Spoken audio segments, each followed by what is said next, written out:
Hello student, सर्वप्रथम नमस्कार। पिछले क्लास में हम लोगों ने स्क्वायर एंड स्क्वायर रूट के बारे में पढ़ा था। स्क्वायर एंड स्क्वायर रूट से रिलेटेड जितने भी प्रॉपर्टीज थे मैंने आपको बताया था। अबाउट 10 प्रॉपर्टीज थे जिसको मैंने आपको बताया था। इस वीडियो में मैं जो भी प्रॉपर्टीज मैंने प्रीवियस वीडियो में बताया था उसी से रिलेटेड कुछ क्वेश्चंस करेंगे। जैसे कि सपोज हमारे पास कुछ नंबर दे दिया हो, वो नंबर क्या है हमारे पास। सपोज मेरे पास पहला नंबर जो है 2162 है, ठीक है। दूसरा नंबर जो है मेरे पास 6843 है, ठीक है। और तीसरा नंबर जो है हमारे पास 6598। हम आपसे ये पूछे students, which of the following is a perfect square या फिर which of the following is non-perfect square। आपको ये इसमें से कौन नॉन परफेक्ट स्क्वायर है, तो आप क्या कहोगे। इसको सभी के सभी क्या है, नॉन परफेक्ट स्क्वायर है। क्या है, सभी के सभी नॉन परफेक्ट स्क्वायर है। क्यों जी? क्योंकि प्रॉपर्टीज नंबर 1 में हमने पढ़ाया था कि सर जिसके जो भी नंबर है उसके लास्ट के ऊपर 2 हो, 3 हो, 8 हो, 7 हो, सर ये नॉन परफेक्ट स्क्वायर। क्या होंगे? Non perfect square.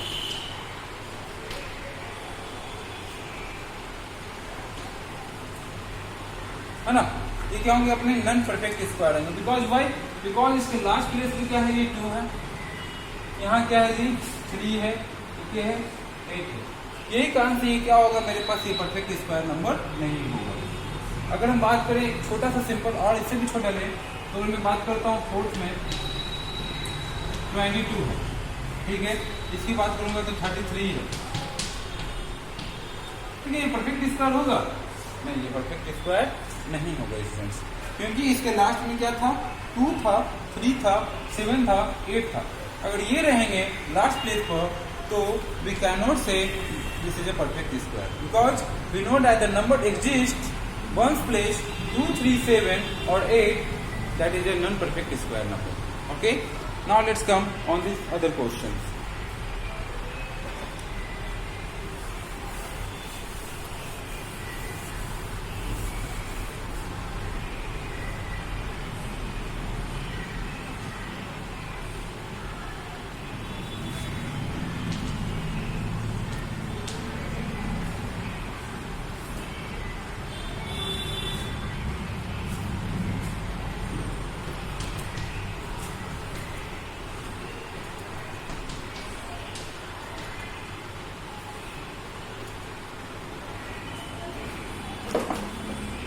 आपको ये बताना है स्टूडेंट्स कि ये जो मैंने जो भी लिखा, ये सभी के सभी अगर इसका हम स्क्वायर करें, क्या करें, अगर इसका हम स्क्वायर करें तो स्क्वायर करने के बाद ये क्या देगा, इवन में देगा या ऑड में देगा।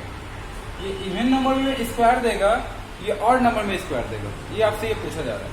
तो आपको मैंने पहले ही बताया था जो क्वेश्चन नंबर 2 या 3 के करीब कि square of even number, square of even number is always even, square of odd number is always odd.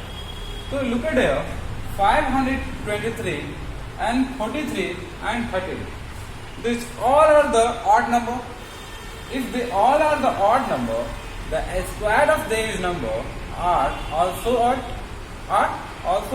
If we talk about 13, what 13? 13 का स्क्वायर क्या होगा, 169, क्या 169। अगर हम 14 की 43 की बात करें तो इसका भी क्या होगा जी, 3 है, लास्ट में क्या है 3 देखें तो 3 3 9, मतलब लास्ट प्लेस पर 9 तो आएगा ही। लास्ट प्लेस पर क्या आएगा, इसका 9 आएगा। इसका भी देख रहे हैं तो इसके लास्ट प्लेस पर भी क्या आएगा, 9 आएगा। इसका मतलब ये सभी के सभी क्या होंगे, सभी के सभी ये ऑड नंबर पे देंगे। क्या देंगे जी, ऑड नंबर पे देंगे। इसका मतलब क्या हुआ कि प्रॉपर्टीज नंबर 2 जो बोल रहा था, क्या बोलना जा रहा था वहां पे कि square of odd number is always odd. So that's why when you look at here, you will find out that the square of 3 is 9 and the square of 3 is also 9. It means what? If the number is odd, then the square of the number is also odd. Okay? If the number is odd, then the square of the number is also odd. This is the proving method here कि 13 का square क्या हुआ 169. तो यहाँ पर हमने देखा कि 13 is also odd number and 169 is also odd number. It means prove that the square of odd number is always odd. Okay?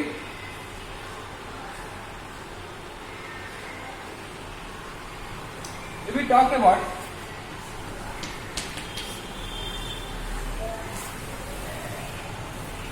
8, if we talk about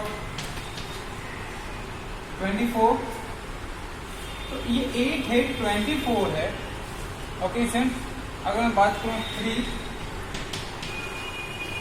300 अरे उसमें तो 8, 24 and 100. What do you find out here? These all are even number. These all are even number. If you do the square of 8, you will find out 64. So 8 का square 64. 24 का square क्या हो जाएगा मेरे पास 576. 100 का स्क्वायर कितना होगा 1,800. So what do you find out here? You will find out here the square of even number is always even. The square of even number is always even. इससे हमें ये पता चलता है कि सभी क्या है जो इवन है. आपसे ये क्वेश्चन ही पूछ सकता है तो the square of 8 is odd number या even number. So what you find out? The square of 8 is even number. The square of 24 is even number. आप ये भी समझ सकते हैं स्टूडेंट्स कि आपके पास कितना भी बड़ा नंबर क्यों ना दे, कितना भी बड़ा नंबर क्यों ना दे. सपोज मैं सबसे बड़ा नंबर लिखता हूँ 2, 3, 4, 5, 6, 7, 8, 9, 0, 3, 2, 5. ओके, इतना बड़ा नंबर मैंने लिख दिया. ठीक है. अब इस नंबर का मैं आपसे पूछता हूँ क्या कि ये ऑड है, ये ऑड नंबर में देगा या इवन नंबर में देगा. तो मैं देखा जा रहा है what you will find out here. यहाँ क्या है लास्ट में 5. क्या है 5. तो अगर ये लास्ट में 5 है इट मींस ये ऑड नंबर है और ऑड नंबर का हमेशा जो स्क्वायर होगा वो ऑलवेज क्या होगा ऑड. अगर हम इसका कर देंगे स्क्वायर तो लास्ट में 5 जब 25 मतलब कि 5 तो लास्ट में देगा ही, लास्ट में क्या देगा 5. इसका मतलब इसका भी जो होगा स्क्वायर वो किस में आएगा ऑड नंबर में आएगा. किस में आएगा ऑड नंबर में. उसी प्रकार इतनी ही बड़ा संख्या में लिखा और लास्ट के लिए जो है यहाँ 5 हटा देता हूँ, यहाँ 2 आ गया. क्या आ गया 2. अब मैं पूछता हूँ आपसे इसका जो स्क्वायर होगा वो किस में आएगा ऑड में इवन में. तो you what you find out here 2. तो 2 का जो स्क्वायर होगा वो क्या होगा 4. इसका मतलब ये इसका जो लास्ट में आएगा वो 4 आएगा स्क्वायर में. तो ये भी क्या है, ये भी इवन है और ये भी क्या है इवन है. तो दोनों तरीके से प्रूफ हो गया आपको कि the square of odd number is always odd, the square of even number is always even. Okay students, तो यहां से हमें प्राप्त हो गई ये स्टूडेंट्स. आइए अब देखते हैं नेक्स्ट पे. नेक्स्ट नंबर क्या कर रहा है कि find without adding find the sum. Without adding find the some.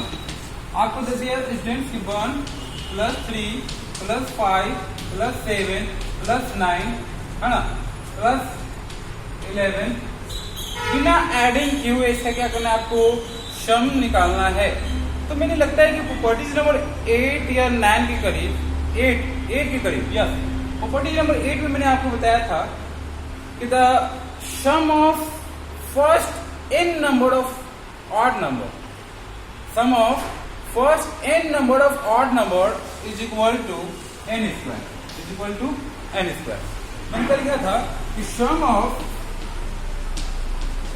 First n number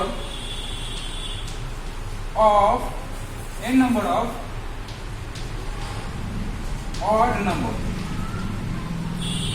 equal to क्या था n स्क्वायर. क्या था n स्क्वायर. तो यही आप देख रहे हैं यहाँ पर आप क्या देख रहे हैं, हमको इसको एडिंग नहीं करना है. विदाउट एडिंग हमको ये फाइंड आउट करना है कि इसका सम क्या होगा. तो तो इससे हम क्या करेंगे, देखेंगे कि 1 2 3 4 5 6 नंबर है स्टूडेंट्स। तो यहाँ पर मेरे ये सभी के सभी क्या है जी, ऑड नंबर है। तो मैंने लिखा भी है कि sum of first N number of odd number क्या होगा, एन स्क्वायर, मतलब 6 का स्क्वायर कर देंगे तो कितना आ जाएगा 36। That's my answer. 36 क्या हो जाएगा, मेरा आंसर हो जाएगा। अगर आप देखना भी चाहें तो देखिए 11 और 12 हो जाएगा, 12 हो जाएगा, 12 हो जाएगा, मतलब इसको जोड़िए, ये 12, ये 12, ये 12, मतलब 12 3 जा 36, 12 3 कितना हो जाएगा 36 हो जाएगा स्टूडेंट्स। तो यहाँ पर आपने क्या देखा कि 11 + 1 12, 9 + 3 12, 5 + 7 12, तो 12 3 36, देखिए 36 आ गया। तो आपको कभी भी फर्स्ट नंबर से स्टार्ट करना है, किससे, फर्स्ट नंबर से। Sum of the first N number of odd number क्या होगा, एन स्क्वायर। तो यहाँ पे कर लेते हैं।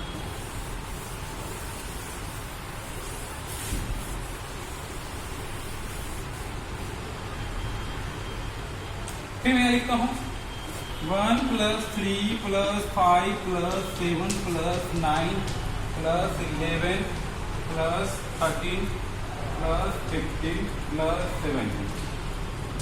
ठीक है स्टूडेंट्स, अब इतने बड़े नंबर दे दिए और आपको मैंने बोला कि आपको सिर्फ कितना सेकंड में देना है, ओनली 6 सेकंड में देना है, या फिर चलिए 10 सेकंड देना है इसका आंसर।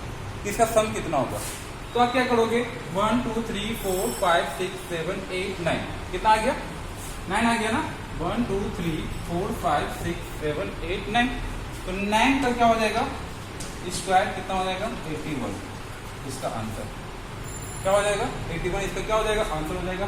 क्योंकि ये सभी क्या है जी, ऑड नंबर है, और ऑड नंबर का मैंने बताया था कि सम जो होगा वो क्या होगा, एन स्क्वायर होगा। अगर आप देखना चाहें तो यहाँ पे मैं दिखा देता हूँ आपको, 17 + 1 18, ठीक है, 17 + 1 18 हो जाएगा, 15 + 1 18, फिर 5 + 18, फिर यहाँ पे कितना होगा 18, मतलब ये 4 18 बना, 1 2 3 4, ये सभी 18 बने। तो 18 4 कितना हो जाएगा जी 72, और प्लस हमारे पास क्या बच गया 9 बच गया, इसको अगर हम जोड़ दें कितना आ जाएगा 18। देखिए दोनों सेम आ गया, दोनों सेम आ गया। तो इसी तरीके से हम करेंगे स्टूडेंट्स कि हम देखेंगे कि अगर मेरे पास सारे के सारे ऑड नंबर हैं तो सारा ऑड नंबर क्या होगा, एन स्क्वायर होगा, क्या होगा N square. Okay students,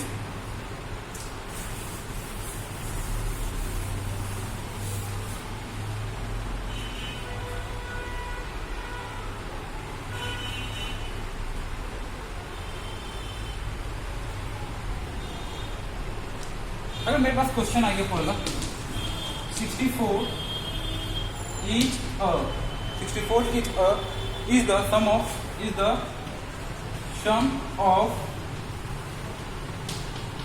8 odd natural number।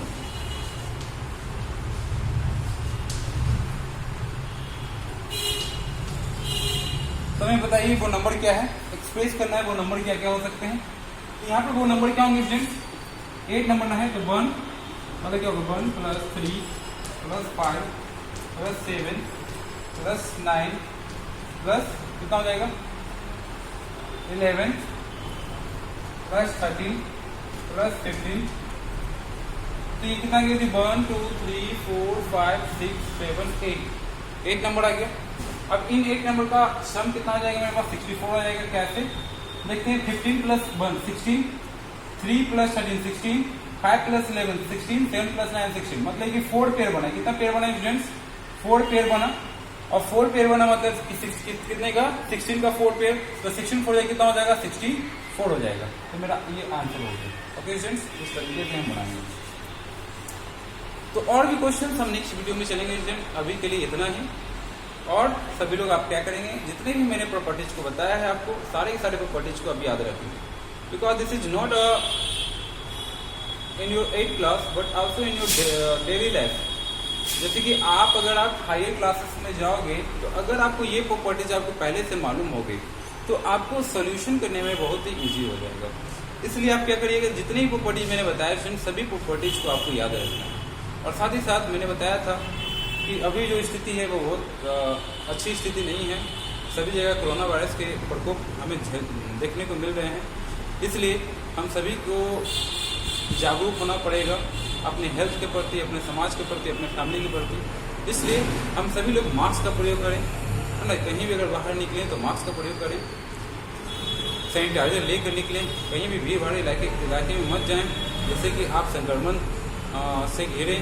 जैसे संक्रमण से बचना है तो मास्क का प्रयोग करें और सैनिटाइजर का प्रयोग करें, और अपने घरों में समय पर स्टडी करते रहें, स्टडी में ढील ना दें, बिकॉज ये भी लॉकडाउन का समर पीरियड है। इस लॉकडाउन के पीरियड में आप ज़्यादा से ज़्यादा सोचें कि ज़्यादा से ज़्यादा हम सीख सकें, ज़्यादा से ज़्यादा क्या कर सकें, सीख सकें। इसलिए स्टूडेंट्स आपको पढ़ना होगा, ज़्यादा सीखना है तो आपको ज़्यादा पढ़ना होगा। ओके, इसी के साथ मैं thank you so much for watching this video.